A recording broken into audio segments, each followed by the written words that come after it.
Monumental 93.5 FM.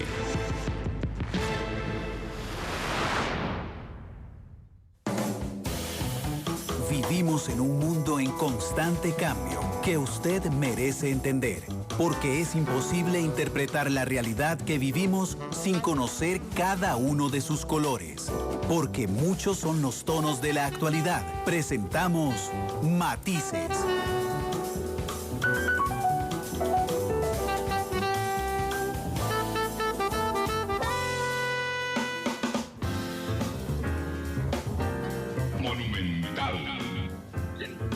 La radio de Costa Rica, 2:07 p.m. ¿Qué tal? Muy buenas tardes. Muchas gracias por acompañarnos. Yo soy Randall Rivera. Les agradezco muchísimo que nos acompañen hoy en vivo, arrancando, por supuesto, semana laboral, arrancando semana de matices. Así es que muchas gracias por estar con nosotros. Estamos en vivo en radio, estamos en el Facebook Live de Noticia Monumental, estamos en Canal 2 esta noche. Estamos en los servicios de podcast, en Spotify, Google Podcast y Apple Podcast. Saludos a James Bolaños en San Vito de Cotobruz, a Marco Vargas, que nos hace el reporte de sintonía, a Miguel Gamboa, gracias por estar con nosotros. Y hoy invité al diputado de Liberación Nacional, don Dani Vargas. Esto porque aunque ya fue firmada la ley de contra la delincuencia organizada del gobierno de la República, don Dani es uno de los críticos de esa legislación. Don Dani, ¿cómo le va? Bienvenido a Matices, ¿qué tal? Hola Randall, un gusto estar por acá y un saludo a todos los que nos escuchan y nos ven por las diferentes plataformas. Y bueno, un placer estar compartiendo en este programa y conversando un poquito de este proyecto. Don Dani, discúlpeme que le pida un statu quo en este momento, más allá de su posición, pero entiendo que la ley está firmada, está vigente. ¿Cuál es el statu quo de lo que hasta el 6 de mayo creo que fue firmado?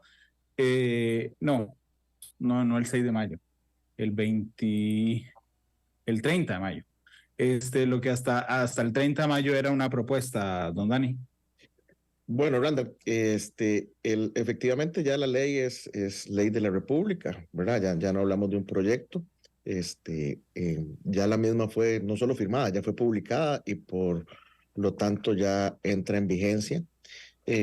Durante muchas semanas, durante muchos meses, se señalaron diferentes debilidades que tenía en aquel momento el proyecto, ya hoy ley de la República, pero bueno, ya el mismo fue, como lo señalamos, firmado, publicado, y por ende ya va a pasar a ser ejecutado, a pesar de algunas debilidades que consideramos algunos compañeros diputados, y algunos juristas y algunos académicos, especialistas en materia penal y en materia constitucional, que hacían ver problemas serios de fondo y de forma del proyecto. Pero bueno, hubo una presión, una urgencia, por decirlo de alguna forma, de autoridades judiciales que se manifestaron a final de cuentas con la votación positiva del proyecto, inclusive con compañeros que tenían sus dudas del proyecto, pero bueno, terminaron votándolo afirmativamente y justificaron su voto en virtud del pedido que hicieron autoridades judiciales. Don Dani, esta pregunta le parecerá un poco rara, y para mí también es rara, porque uno no pregunta a la gente, ¿y por qué no se le vienen encima? Pero en la discusión del proyecto, yo hice varios programas respecto a eso, algunos con especialistas, incluso hubo un abogado argentino conmigo, especialista en derechos humanos, que decía, los van a condenar en la Corte Interamericana en algún momento por esto. ¿Okay? Hice algunos con la diputada Carolina Delgado, su compañera de fracción. Correcto. El mundo se le vino encima de ella, incluso con insinuaciones del fiscal general. Ahí hubo alguien quien dijo, váyase del partido. Y como usted no noté que se le viniera al mundo encima, aunque ha sido crítico del proyecto. ¿Me puede decir si es que asumió esa proactividad en contra del proyecto hasta último momento o a qué atribuye usted esa situación? Bueno, es una pregunta, he dado entrevistas a otros medios y creo que es una pregunta muy interesante la que usted me hace. Creo que hay varios aspectos. Uno, creo que por la formación, en mi caso, yo desde el día uno informé a la fracción, informé a las autoridades del partido y demás, mi posición jurídica por mi formación de abogado, donde veía cosas que me llamaban poderosamente la atención y cosas tan obvias que yo de verdad me costaba entender cómo siendo algo con esos errores iba a poder tener siquiera debate. Entonces, mi posición fue esa, la asumí desde un principio. La diferencia tal vez, creo que puede haber esa por un lado. Por otra, no me cabe la menor duda, y en esto lamentablemente tengo que reconocer que el machismo, ¿verdad? Y la violencia política impera. A mi compañera Carolina sí, efectivamente se le ha venido muy serias aseveraciones. Con esto no quiero, y esto sí quiero hacerlo notar, por supuesto que tuve montones de correos anónimos, montones de insinuaciones, y mucha presión, y sin embargo, bueno, pues siempre mantuve mi posición inquebrantable hasta el final. Y el tercer elemento tal vez pueda ser un tema procesal, que yo sí presenté menos mociones que mi compañera, pero ya eso es un asunto meramente de óptica y de criterio político. Ella sí presentó. Perdón, Dani, más o menos, porque le voy a ser sincero. A mí alguien me preguntó porque había oído mi posición y yo sostengo que esa legislación va con una bomba constitucional adentro. Yo lo sostengo igual que usted y que doña Carolina. Lo que pasa es que yo dije, y lo dije y no se lo he dicho a ella, pues no he conversado con ella al aire, y no converso con ella que no sea al aire. El día que la tenga le voy a decir, es que se equivocó en la cantidad de emociones, porque entonces pasa a ser una cosa de criterio, ¿okay?, a un ensañamiento a que no se apruebe. Entonces, ¿usted cree que ahí estuvo la diferencia en la forma? Creo que sí, pero lo hago muy respetuosamente porque no sé si el día de mañana yo en algún momento, porque eso es un debate de años, ¿verdad? De la cantidad de emociones, si 5 son muchas o 1000 son muchas, ¿verdad? O una es poca, ¿verdad? Dependiendo del enfoque. Pero sí creo que pasó un poco por ese filtro, porque en mi caso yo, pues, como vehementemente decido. Usted dejó que se votara. Pero sí señalé, mis mociones eran para tratar de enmendar, y como lo hice en un artículo y lo publiqué en un artículo que me sacó el Semanario Universidad días atrás, ya, pues eso tenía que ir su vía, porque la política de realidades, y este órgano era político, y aquí no había forma posible que no se votara positivamente por la presión mediática que había. Eso yo lo asimilé, pero como jurista y como diputado no podía dejar de señalarlo, y mi justificación del voto negativo, siempre fue señalando los errores. Entonces, yo creo que esa fue, tal vez una diferencia entre mi compañera y este servidor. Sin embargo, sí fue mucha la presión, sí recibí muchísima carga de medios, de actores políticos, porque, bueno, lo dije en el plenario, el que pensaba diferente, este proyecto se convertía en villano, ¿verdad? Y era toda una contradicción, ver cómo algunos actores tomaban el proyecto como bandera del tema de inseguridad, cuando esto es una pequeña parte del problema de inseguridad, pero hacía todavía más mella el tema de inseguridad si lo vemos con los errores constitucionales que lleva el proyecto en sí. Déjeme convertir la otra pregunta en otra pregunta. ¿Por qué no presentó 500 o 1000? O sea, ¿por qué no? Cuando vio que esto iba a pasar con los errores que a su juicio tiene de constitucionalidad, ¿por qué no intentar bloquearlo, don Dani? Dos cosas, Ronald. Tal vez esto es un estilo igual, hasta profesional. Igual yo, mis escritos de abogado, si los revisamos, yo puedo decirle que yo soy muy concreto y muy pragmático en lo que señalo. O sea, cuando, por ejemplo, este proyecto, a grosso modo, el artículo 34, que es el que habla de constitucional, lo de la retroactividad es muy claro. O sea, ninguna ley se puede dar carácter retroactivo, y cuando dice ninguna, es ninguna. Entonces, yo no puedo desarrollar una tesis porque ahora me vienen a decir que el derecho subjetivo y que el derecho procesal, y bueno, ahí están las actas de la constituyente que me las volví a estudiar, y ahí discuten los asambleístas constituyentes de que, bueno, hagamos retroactiva tal, hagamos retroactiva. Entonces, al final, la conclusión fue ninguna ley retroactiva, ninguna. Yo, muy de verdad, concreto, yo tal vez la cantidad de mociones, no sé si pudieron haber sido más o menos, pero lo que ocupaba señalar, lo señalé en las mociones y lo señalé fundamentando mi voto. La cantidad, como le digo, creo que fue la justa y la razonable, por lo menos en mi caso, para hacer ver los errores y las inconsistencias que tenía el proyecto. Sí, don Dani, yo realmente en este tema, cuando uno, vamos a ver, es que no hay, disculpen lo que voy a decir, no hay que ser un genio para entender que las leyes no pueden ser retroactivas. O sea, realmente no es una cosa así como súper complicada de entender. Este, recibimos mensajes que yo, este, que yo leí al aire de muchos juristas que conozco y respeto enormemente, profesionales, académicos, algunos de ellos que decían, es cierto. De hecho, ahí estaba la jueza Rosaura Chinchilla. Chinchilla, digamos que es una de las juezas, yo no la conozco a doña Rosaura, es una de las juezas más apreciadas del país diciendo, o sea, por Dios, no pasa nada. De hecho, aquí, este, doña Carmen Azofeifa, por ejemplo, me dice, la ley no es retroactiva, pero para el caso de Diamante que no ha sido juzgado, la ley aplica. 500 mociones para decir solo eso me parece un absurdo. Vean que aquí, justamente en lo que dice Carmen, dice, la ley no es retroactiva, pero para el caso de Diamante que no ha sido juzgado, la ley se aplica.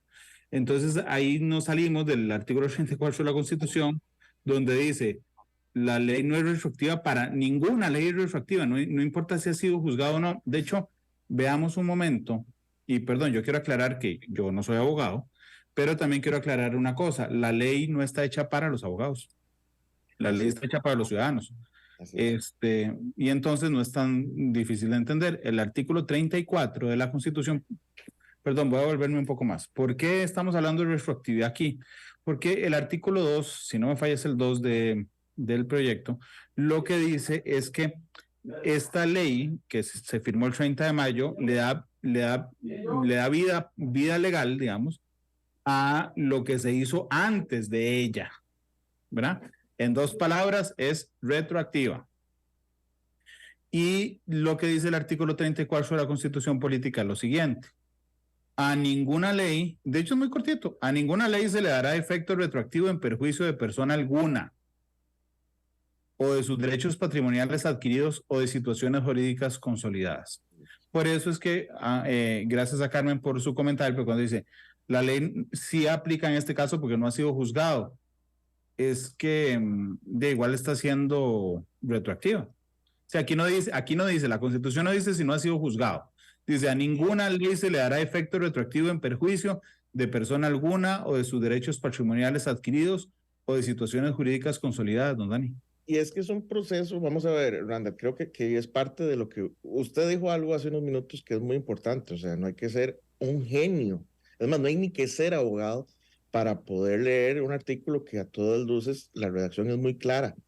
Y cuando vemos la discusión, que eso fue interesantísimo estudiarlo, ellos discuten los constituyentes, bueno, podemos dar efecto retroactivo a esta, y entonces llegan a la conclusión de que no, que a ninguna.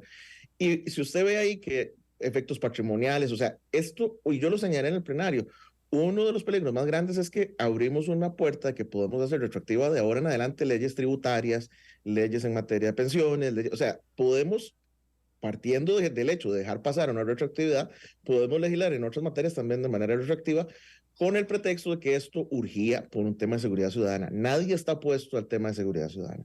Yo creo que ese es un flagelo que todos estamos comprometidos a combatirlo, pero combatirlo de buena manera. Y acá hay un tema que a mí me pasó y es que, vamos a ver, esto no se puede medir porque es un tema constitucional, por el caso X, por el caso Y, por el caso de Pedro, por el caso de Juan, no. El tema es que acá, a la hora de opinar, que todos tenemos el derecho, pues pasa como en el fútbol, en la religión, en la política. Bueno, aquí digamos también se convierten muchos en abogados, aunque no hay que ser abogado para entenderlo, y se empieza a opinar en función de que, bueno, si para acá el caso, es para el otro. Es irrelevante cuál caso, o sea, yo ni idea tengo cuáles puedan ser procesados o no. Lo que sí tengo claro es que una ley que salga hoy no puede utilizarse para los efectos de casos anteriores, estén ya iniciados o no, ¿verdad?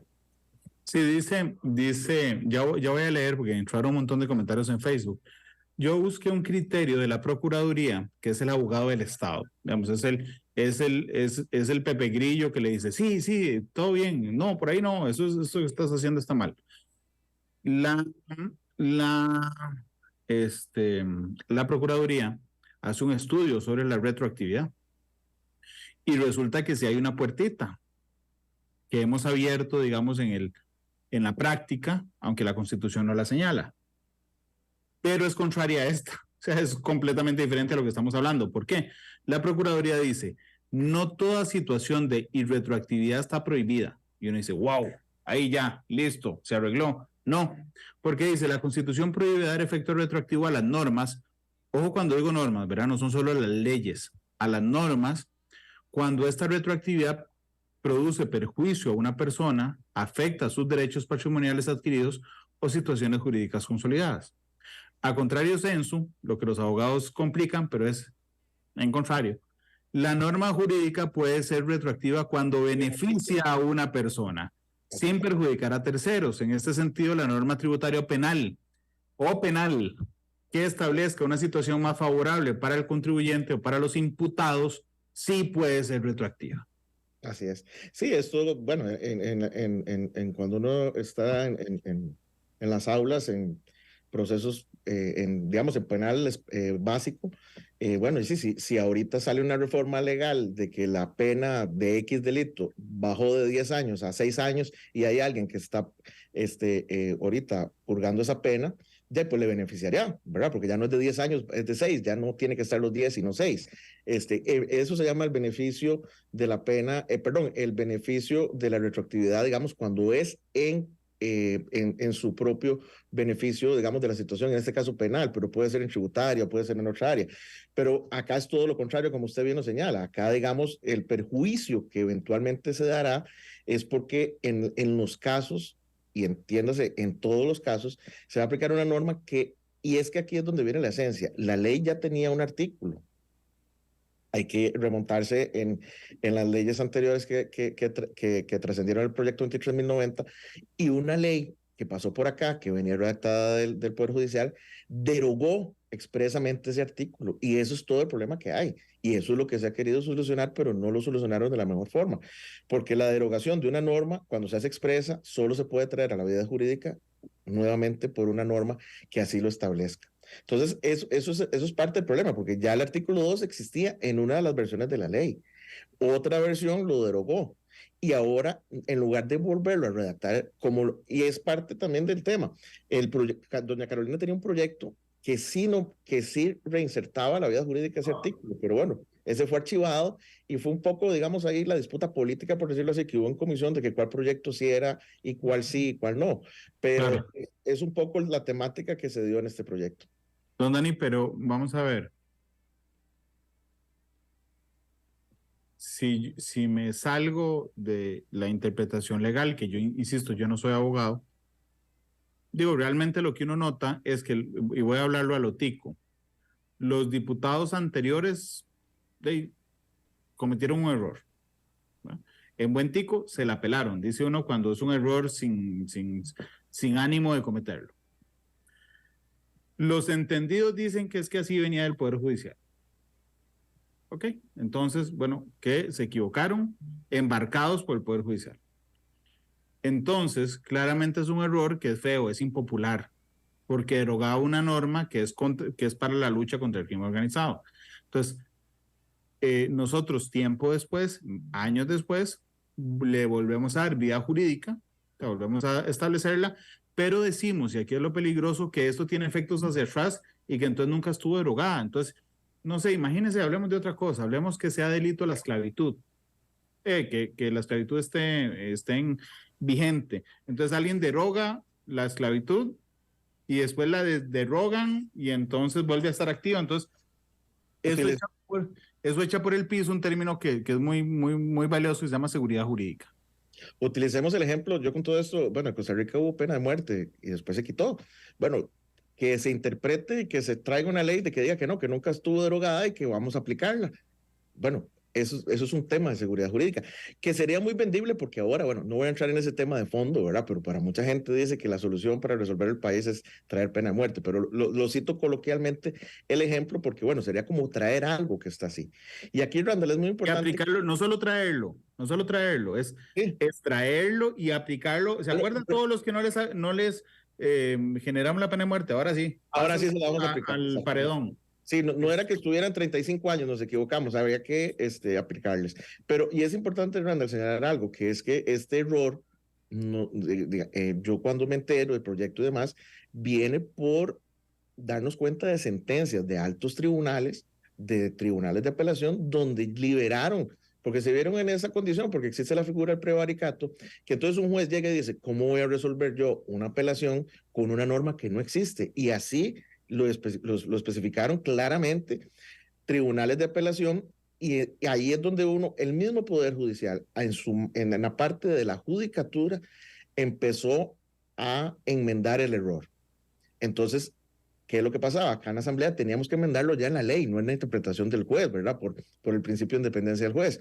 Entonces, cuando nosotros tenemos las sentencias, y hubo varias sentencias, usted mencionó ahora una, por ejemplo, doña Rosaura, que yo manifesté la valentía de doña Rosaura, y cuando digo valentía es porque es una jurista en todo el sentido, porque no solo usó los fallos en el sentido pragmático de lo que dice la ley, sino que escribió académicamente y defendió la tesis, a pesar de que los magistrados, algunos y algunas autoridades judiciales estaban en contra, y ella muy valientemente desde su posición académica, desde su posición como jueza, lo hizo, al igual que otros jueces también lo aplicaron. Creo que don Alfredo Chirino, que era, yo sé quién es don Alfredo por cuando es catedrático, pero era director de la escuela judicial cuando yo empecé a reportear. Es otro que ha señalado abiertamente. Alfredo manifestó eso ante una consulta de una diputada compañera de acá.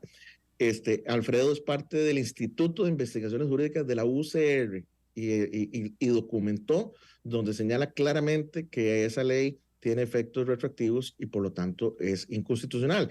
Pero bueno, lo hizo Rubén Hernández, lo hizo Alfredo Chirino, y lo hicieron otra serie de especialistas connotados y jueces, que es, digamos, una de las cosas que más llama la atención. Cuando usted ve lo de la academia y cuando ve lo de la judicatura, llama mucho la atención. Yo en esto, Randall, me puse a estudiar un poco y encontré una teoría que se ha dado en otros países, que hay literatura al respecto, que se habla de derecho penal de urgencia. Y es una tendencia de que cuando los sistemas de justicia son débiles, como está pasando en Costa Rica, que hay mucha impunidad, que anda mucho delincuente suelto, el sistema busca medidas rápidas, urgentes, para hacer represión. Pero el problema es que ha pasado en otros países, y hay literatura que así lo menciona, Argentina, México, por ejemplo, donde es peor el remedio que la enfermedad. ¿Por qué? Porque salen normas muy rápido, muy alambicadas, muy cuestionadas, y empiezan a aplicarse. Pero el problema, que es lo que, y con esto quiero pasar al otro punto, es que después un tribunal, entiendes, una corte internacional, en este caso la que nos corresponde a nosotros, que es la Corte Interamericana de Derechos Humanos, es la que va a terminar enmendando el error. En este caso yo tengo la esperanza de que en algún momento la sala pueda hacerlo. Eso ya le tocará a los que tengan algún interés mediante una acción y demás, ¿verdad? Que pueda reivindicar y enmendar el error. Pero bueno, si no lo hiciese así, si la sala tomara alguna interpretación ahí, creo que, como decimos popularmente, más que jalada del pelo, le tocará a la Corte Interamericana, ¿verdad? Ahorita no puedo decir que va a ser la Corte porque todavía está el filtro constitucional de la sala, porque el proyecto nunca fue consultado, no tuvo las firmas para consultarse. El proyecto tuvo una consulta a Corte plena, pero no es una consulta con filtro constitucional, es una consulta administrativa que era obligatoria. Pero bueno, si no lo hace la sala, será la Corte Interamericana. ¿Y cuál es la consecuencia que también advertimos? Cuando la Corte Interamericana interviene, como ha pasado en Costa Rica, que ha sido condenada por otras situaciones, no solo viene a enmendar el error del defecto jurídico, sino que le hace una condena al Estado, que esa condena es pecuniaria, es decir, es económica. Entonces ahora podemos estar expuestos a que personas indeseables, porque en algunos casos son personas que están en procesos de delitos muy serios, de crimen organizado, no solo se tengan que liberar en algún momento, ¿verdad? Sino que el Estado tenga que indemnizarlos por haber utilizado una norma mal. Dice aquí en Facebook, nos saluda, vamos a ver, don José Vidal Monge en Curriabat, don Luis Flores en Cartago, don Adolfo Lizano, don Leo Parra en Carretera, Mariano Rodríguez, Fernando Ramírez. Guachi hace una pregunta que ya, digamos, lo adelantaba don Dani, y es, ¿la Sala Constitucional ya se refirió al proyecto? A mí, don Dani, me llama la atención dos consultas que se hicieron. Una a corte plena, que yo no entendí por qué a la corte plena, sino en lugar de la sala constitucional, porque era como disfrazar de consulta constitucional una consulta que no era constitucional. Era preguntarle a la corte cosas que había que preguntarle a la sala. Y otra consulta que se le hace a la Procuraduría, que nunca le preguntan si es constitucional. Sí, Brandon, ahí tal vez, y es que es parte, digamos, del procedimiento parlamentario. En comisión, si revisamos en comisión el proyecto original, inclusive se hacen consultas que nunca fueron contestadas. En comisión, el segundo texto sustitutivo y el primero tienen observaciones de servicios técnicos donde dicen que el proyecto está mal, ¿verdad? Pero sigue el proyecto adelante. El proyecto, cuando se dictamina, a nivel del procedimiento, la única consulta que se hizo fue a corte plena. ¿Por qué? Porque se determinó en ese momento que solo a corte plena.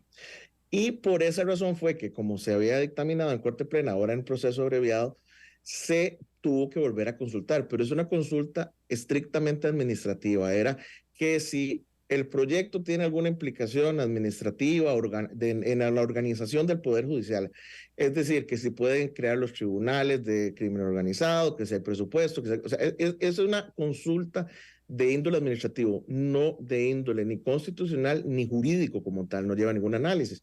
Evidentemente, eso es una debilidad para el proyecto en sí en cuanto al fondo. Y esto me lleva también a que, bueno, yo quiero ser vehemente en esto. Y ahí está, constan los expedientes, yo en la comisión insistí en traer acá a doña Rosaura Chinchilla, a don Fabián Bolio, a don Rubén Hernández, a especialistas a que pudieran explicar en comisión. El problema fue que en la comisión no se nos permitió esas audiencias y nos llevaron al proceso abreviado y ya en el proceso abreviado era el debate en el plenario y bueno, el resultado que ya conocemos. Y en el tema, bueno, vamos a ver, si hay tantas observaciones, ¿por qué tan pocos diputados brincaron, don Dani?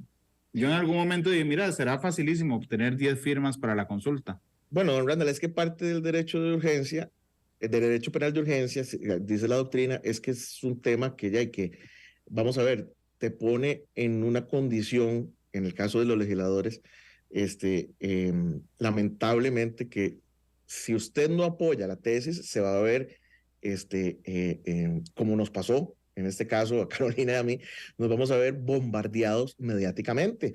¿Por qué razón? Porque, bueno, en plena discusión del proyecto, de ahí, acá, en los últimos 3 meses, no sé cuántos crímenes hay al día, problemas de narcotráfico y demás. Entonces, la presión es mucha de señalarlo. Acá hubo compañeros, me reservo los nombres por respeto a ellos, pero hubo compañeros que me decían, tenés toda la razón, el proyecto está mal, pero bueno, ¿qué vamos a hacer? ¿Qué vamos a hacer? Hay que pasarlo. Y yo les decía, bueno, pero por lo menos señálenlo.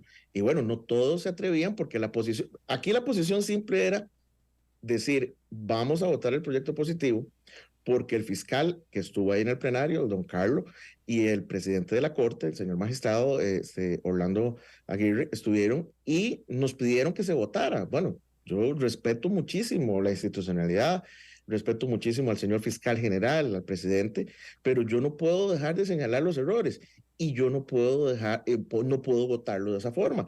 Igual respeto a los demás compañeros que lo hicieron de esa forma, con la salvedad de que algunos, cuando justificaron su voto, fue interesante en el plenario porque lo hicieron ver de esa forma, que votaban positivamente porque el fiscal lo pidió. Entonces vean qué interesante.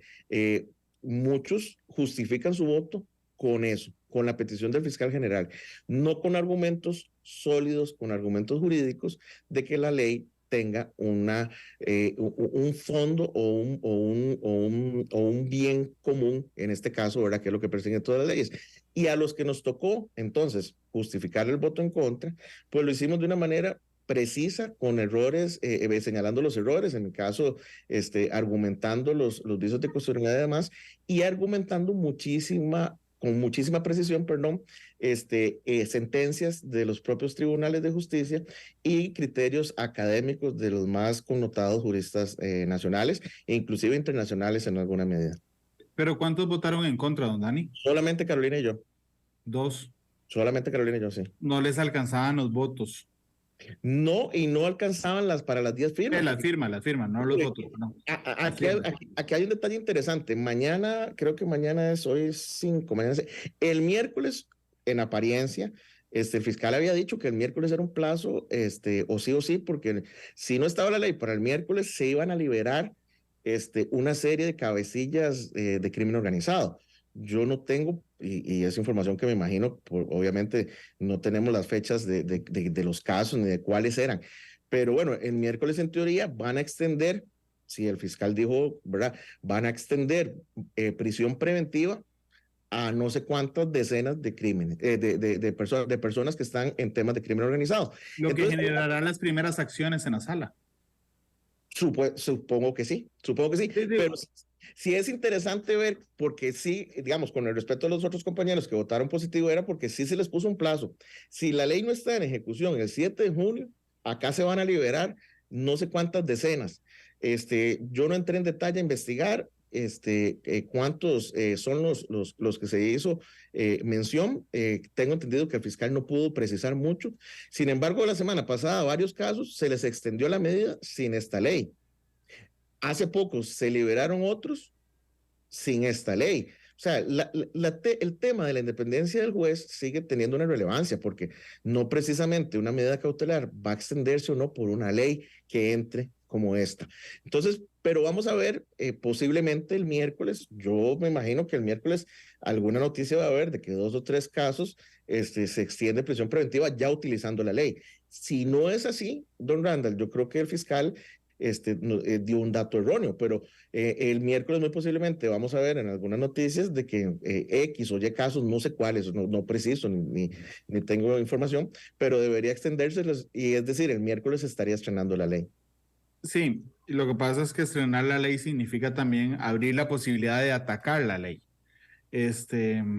Porque, digamos, podríamos entrar en que alguien que esté en desacuerdo, usted, doña Carolina, con la ley aprobada podría presentar una acción de inconstitucionalidad ya. Lo que pasa es que tendría que hacerlo por una cosa de intereses difusos. Sí, pero en el caso, yo tengo que ser muy transparente, que es parte digamos, mi función como legislador ya terminó hasta donde llegaba. Y mi función como abogado ahorita no estoy ejerciendo como para no tengo ningún interés. Yo señalé, creo que eso le va a corresponder a los que tengan un interés directo, entiéndase, abogados defensores, a los ciudadanos que se les vaya a aplicar esta ley, porque ojo, esta ley tiene unos matices, ¿verdad? Interesantes en algunos casos, de que todavía hay discrepancia entre la calificación legal, si va a ser crimen organizado o la vía ordinaria, ¿verdad? Eso todavía está en veremos.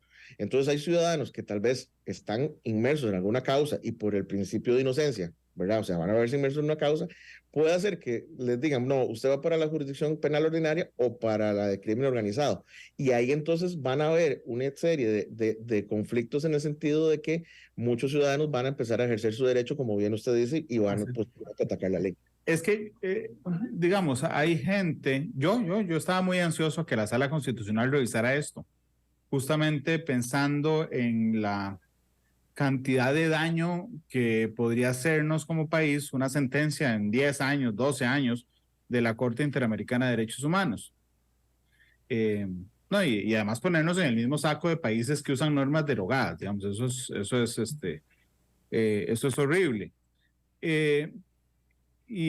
Pero digamos, ya el miércoles, cuando alguien se vea, quien quiera que sea, yo tampoco sé cuáles casos son, el miércoles, quien quiera que sea, se vea afectado por esta norma, lo que vamos a empezar a ver son acciones de inconstitucionalidad ante la sala cuarta ya de personas directamente afectadas por la legislación. ¿Cuánto dura en resolver la sala constitucional una acción? Bueno, creo que anda como en un año, el promedio. A mí yo le he pedido varias veces al fiscal general que me acompañe en matices, tiene una agenda muy compleja. Ojalá pronto pueda estar con nosotros. Dice Twin Marco, Diamante, Cochinilla, La Trocha, en la maqueta de hielo. Sí, pero no tiene que ver con la ley, tiene que ver con el Ministerio Público. O si están esperando algún informe contable del OIJ, por ejemplo. Víctor Falles dice la reelección presidencial. Entiendo la analogía, Víctor, pero la reelección no estaba derogada y se habilitó. Estaba prohibida abiertamente y la Sala Constitucional dijo que esa prohibición era inconstitucional. José Vargas también nos reporta sintonía.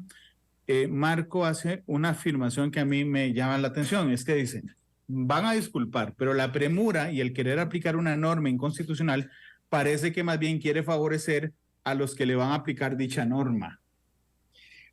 Bueno, yo en algún momento, Randall, pues ante la presión y todo, porque yo decía, ¿cómo algo tan claro puede ser? Y hasta da para pensar un poco, en esto uno ha aprendido en la política, a veces en la balanza que lo ponen a uno, justa o injustamente uno pone a los demás. Y sí, yo a veces me pongo a pensar, pucha, si... ¿De quién es la presión? Exacto, o sea, a veces no entiendo porque, vamos a ver, creo que era una discusión que sanamente pudo haberse elaborado. Como yo en esto, Randall, soy vehemente desde que llegué acá hace un año, con los compañeros les he dicho, para mí las consultas constitucionales son extraordinaria herramienta para que salga una ley bien depurada, porque aquí hay gente que también piensa que si se manda consulta es para atrasarlo y yo soy de la idea que todo lo contrario, más bien eso blinda y le da seguridad jurídica que tanto les hacemos a veces, tanto a los legisladores que vamos a sacar la norma, como a los aplicadores de la norma y más que todo al ciudadano, a todos los costarricenses. Entonces, yo hubiese deseado, de verdad, haber tenido la posibilidad de que el proyecto hubiera sido consultado a la sala, pero bueno, ya fue como les decía. Y aquí hay un tema importante, Randall, que no quiero dejar pasar y es bueno porque a veces olvidamos cosas que no hay que ser abogado, pero que están por ahí. La norma máxima en Costa Rica es la constitución política por el régimen democrático, pero hay normas conexas a esa misma altura como la Convención Interamericana de Derechos Humanos y los tratados que tengamos firmados. Es decir, el tema es tan de importancia constitucional como de importancia de derechos humanos, en este caso de la Convención y de la Corte. Y hay un informe del año 2022 que salió en meses atrás, creo que en marzo o abril, que ya conocía de que había una norma que estaba siendo aplicada, siendo derogada. Sí. Pero el informe decía, bueno, hay unos proyectos que van a enmendarlo. Es el informe de la comisión. De la comisión, justamente correcto. de ese informe hicimos un programa con un abogado argentino muy bueno, que preveía, ojo, o lo arreglan o van a ir condenados en algún momento en el país. Pero sí, efectivamente, el capítulo de Costa Rica ya advertía que estábamos usando normas derogadas. Correcto. Con esto que quiero decir, que porque yo lo hice ver también, o sea, la comisión no va a hacer esa advertencia. Hay que saber leer entre líneas, o sea, la comisión algo sabe, le llegó la información, algo sabe la comisión, entonces ya dijo, bueno, pero hay formas de arreglarlo y están en asamblea. Lo que la comisión no sabe es de que la forma en que se arregló fue, a mi criterio, la forma en que más se pudo desarreglar, por decirlo coloquialmente, porque yo lo que me imagino que la comisión señalaba era que, bueno, que estaba la oportunidad de enmendar el error volviendo a traer a la vida jurídica la norma. Y claro, no, pero entonces, perdón, don Dani, si lo hablamos a calzón quitado, vamos a ver. La derogatoria involuntaria, dicen los actores, que se hizo de por ejemplo, la posibilidad de hacer intervenciones telefónicas en casos de delincuencia organizada, beneficiaba a gente indeseable. ¿Ok? En eso estamos todos de acuerdo. Pero el arreglo que hicieron, también va a beneficiar a un montón de gente indeseable. Tal vez más que la otra derogatoria. Y los beneficia, vamos a ver, yo quisiera, es más, un día eso le decía a una buena amiga, yo es de las pocas cosas que no quisiera tener razón es en esta, ¿verdad? Pero creo que lamentablemente no solo los va a beneficiar, sino que les va a dar hasta un premio económico, ¿verdad? Que es la indemnización. Y como usted bien lo dice, son personas indeseables, son gente que está bajo ese filtro de crimen organizado, gente que está en procesos de de que han habido asesinatos, que han habido secuestros, etcétera, etcétera, y que son un perjuicio y que son una enfermedad que deteriora la sociedad costarricense. Acá todos tenemos un fin en común y es combatir la delincuencia. El tema es que si no somos precisos, podemos hacerle más daño a la sociedad costarricense sacando normas que después vengan a crear más problemas. De hecho, yo lo he dicho, esto es un tema que ahí está. Hay jurisprudencia, cuando hay jurisprudencia es de a nivel de tribunales, perdón, de juzgados y de tribunales, ¿verdad? Encontrada ya por la aplicación. Ahora, con esta norma, creo que va a generar todavía más caos en el tema. Dice Keylor, y lo traigo a colación al propio Keylor Rodríguez, dice una cosa es buscar mejorar la ley, don Dani, y otra atravesar con el monto de emociones que hicieron. ¿Cómo lo defienden? Adelante. Bueno, usted mismo me preguntó que si me faltaron o no, yo, emociones, ¿verdad? Yo en realidad, como le digo... ¿Cuántas presentó usted? Yo presenté en comisión, que me parece que en comisión era donde en comisión presenté alrededor de 70, de las cuales eran como 12 de traer gente a exponer.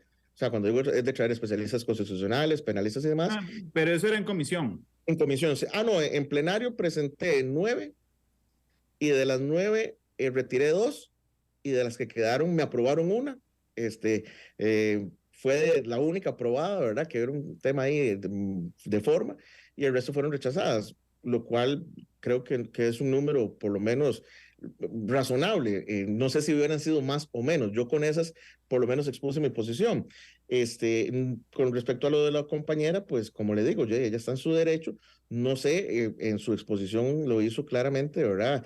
Y señaló cada uno de los puntos que ella creía que hacía la mejora. Sí, yo con el fin de ser justo con Keylor. Keylor, es que la que los presentó fue Carolina Delgado. Yo también creo, igual que usted, aunque yo esté de acuerdo en que la norma es inconstitucional, yo no estoy de acuerdo. O sea, cuando uno no está de acuerdo en algo, puede presentar los argumentos, pero tiene que respetar a las mayorías.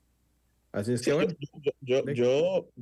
Bueno, es todo un tema. Yo con Carolina, que tengo una extraordinaria relación, como compañeros de partido y como compañeros diputados, yo inclusive en algún momento yo le hablé, yo le dije, bueno, vos y yo somos los únicos que estamos pensando de esa forma.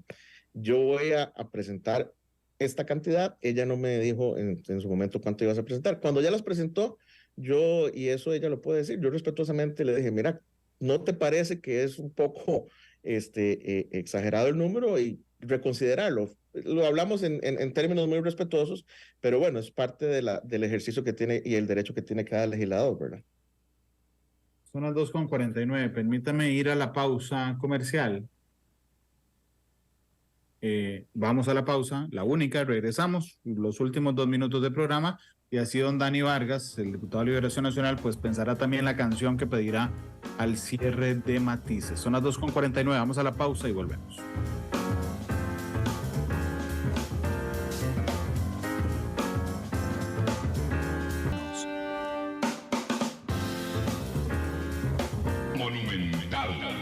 La radio de Costa Rica, 2:53. El diputado de Liberación Nacional, Dani Vargas, me acompaña esta tarde. Don Dani, usted me ha dicho varias veces que recibieron fuerte presión mediática, lo que significa de los medios de comunicación o a través de los medios de comunicación. Sin embargo, haciendo una reflexión, yo quisiera repreguntarle, ¿en serio era una presión mediática o más bien era una presión judicial? Porque digo, entre... no sé, que la Nación se reó y dijeran que era necesario probarla, a que el fiscal general le dijera que el 6 de junio iba a liberar un montón de gente, tal vez pesó más la presión judicial, don Dani. Bueno, Randall, tal vez, vamos a ver, es sin ánimo de retractarme, pero puede ser que la génesis sea la presión judicial que llevara a los medios a hacer la presión mediática, porque cuando un titular te dice diputado opuesto contra crimen organizado, entonces, y la entrevista viene sesgada, pero ¿por qué usted se opone? ¿Tiene algún favorecimiento? Me explico, o sea, evidentemente creo que sí, en eso tal vez comparto que tal vez la génesis de la presión sea judicial, pero cuando digo mediática es porque efectivamente creo que Bueno, en algunos medios, tengo que ser claro, pues por lo menos me preguntaron, en otros sacaban la nota de que presentar una moción era ser un villano. Entonces, por eso hago la mención. La presión fue del fiscal general, la presión más importante fue del fiscal general. Yo particularmente no puedo, vamos a ver, como decir que fue del fiscal general hacia mí, sino en la generalidad, pues por supuesto él vino acá al Congreso, estuvo haciendo una exposición y ahí claramente digo, si no sale antes del 7, ¿verdad? Igual vinieron acá una serie de veces él con el presidente de la Corte, ambos. En algún momento, don Rodrigo Arias, que ha sido uno de los más vehementes en el tema de seguridad ciudadana, y que abogó por y otra serie de proyectos, recibió a don Orlando y a don Carlos y pareciera que venía de ahí. Y con esto quiero también ser totalmente honesto y transparente. Pues en los zapatos de ellos tal vez ellos ven de que tiene que ser una salida. Yo no voy a entrar a ponderar eso. Yo desde mi posición de legislador lo que tengo que velar es de que la norma cualquier otra salga de la mejor forma, ¿verdad? Claro, nadie dijo que fuera una impresión indebida, nada más. Sí, no, me refiero en el sentido de que desde los zapatos de ellos tal vez necesitaban algún tipo de documento, en este caso una ley de que les dijera, bueno, vean, estamos haciendo esto y con esto vamos a solucionar. Yo les entiendo que esta pueda ser una forma de tratar de reivindicar, como le decía yo en un principio, las autoridades judiciales también están bajo mucha presión por toda la ola de delincuencia. Y en el caso de la ley, yo creo que tal vez para ellos era como un bálsamo, ¿verdad? Para salir a decir que ya están haciendo algo. Don Dani, muchas gracias por habernos acompañado hoy, ha estado muy interesante. Muchísimas gracias, Randall. De verdad, un gusto poder compartir con usted y con la audiencia del programa. Creo que, como lo digo, en los espacios que nos brinda la prensa, es valiosísima para todos los actores políticos, en este caso para los diputados, poder transmitir y poder dar a conocer la labor que hacemos. Y cuando me vuelva a invitar, acá estaremos. Muchas gracias por habernos acompañado. ¿Con qué canción le gustaría irse, don Dani? Bueno, ya que estamos con complacencias, hay una canción de Joaquín Sabina que tiene una frase que me gusta, la canción me gusta, pero la frase es muy linda, que dice que ser cobarde no valga la pena y que ser valiente no salga tan caro, que es Noches de Boda. Esa canción me gusta bastante y esa frase es memorable. Noches de Boda será la canción que despida hoy Matices. Muchas gracias por acompañarnos. Nada más quería contarles, mañana a las 2 de la tarde, a mí me hace muy feliz.